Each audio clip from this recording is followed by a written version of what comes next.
નમસ્કાર, જેબી ન્યૂઝમાં આપનું સ્વાગત છે। હવે જોઈએ આજના સમાચાર। આજરોજ ભારતીય જનતા પાર્ટી દ્વારા ગાંવ ચલો અભિયાન અંતર્ગત જાંબુઘોડા તાલુકાના કોહીવાવ મુકામે જિલ્લા ભાજપ મહામંત્રી મયંકકુમાર દેસાઈએ કોહીવાવ ગામ ખાતે વિવિધ યોજનાના લાભાર્થીઓ સાથે મુલાકાત લીધી તેમજ ગામના આગેવાનોની મુલાકાત કરી તેમજ આંગણવાડી અને પ્રાથમિક શાળા ખાતે સ્વચ્છતાનો કાર્યક્રમ યોજાયો।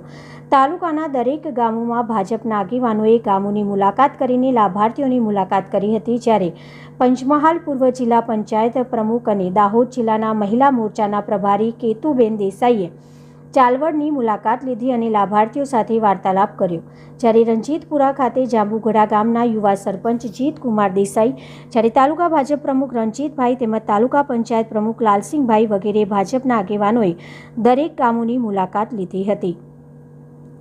જેબી ન્યૂઝ, રસિક ઠક્કર।